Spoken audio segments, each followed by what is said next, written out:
So ethics and compliance, I think, is twofold. Compliance is the rules and regulations that we're governed by and the procedures that we have to do it. Ethics is a way that we act by applying our application to those rules and requirements. And an ethical culture to me is somebody that understands generally the compliance, but also acts in an ethical manner by continually asking and doing the right thing at the right time. Ethics to me means that you're honest and you're truthful. So I think of ethics as a personal choice that we all have to make. We learned it when we were 3, 4, 5 years old from our parents on how being honest and truthful in all of the situations is the best approach.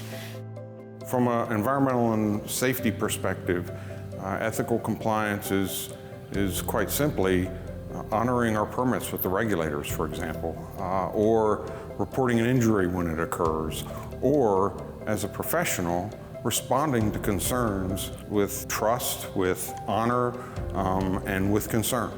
Being consistent and transparent, I think, is the key to good ethical behavior.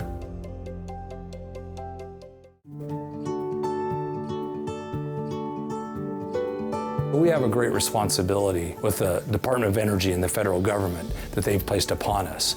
So I think their expectation is that we'll be transparent and ethical, and our expectation of ourselves is that we should do that to the best of our ability. While we'd like to think that, oh, it's some other organization's problem, it's some other person's problem, it's everybody's problem. If there is one person that is acting inappropriately in terms of our ethics and compliance culture, it does affect all of us.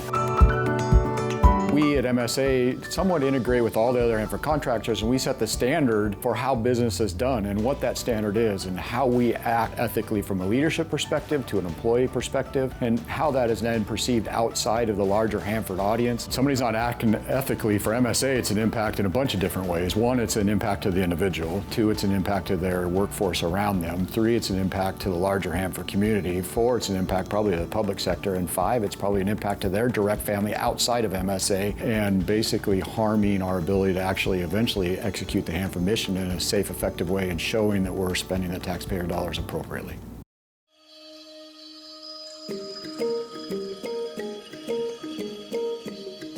We're all human, we all make mistakes.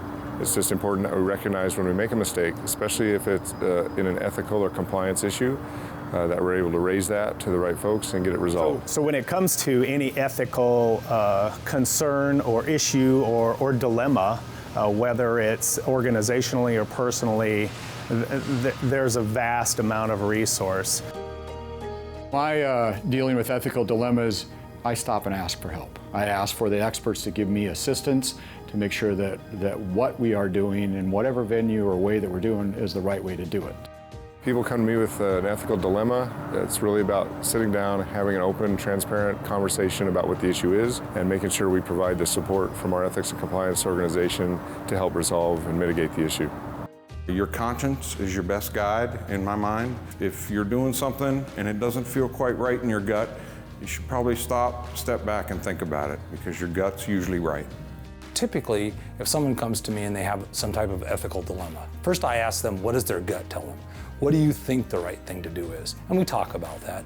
And then the other thing I will ask is this something that regardless of who knows that you're going to do this, whether it's your team, your peers, your leadership, or a customer, would you be proud of whatever decision you've made? Don't be afraid to report.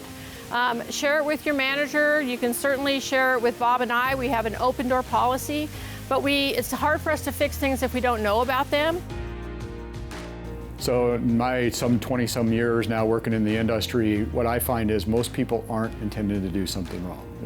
They are doing the right thing or trying to do the right thing and either don't understand that what they're doing is improper or don't understand how to ask that question of what that is. Here at Hanford, we have a large Hanford family, and it's just ask for help. When in doubt, just ask for help. Ask your manager, ask your peer, ask employee concerns, ask HR, ask the president's office, ask our internal audit organization, ask the Department of Energy. Just reach out and ask for help and make sure that you as an individual are not vulnerable, the company's not vulnerable.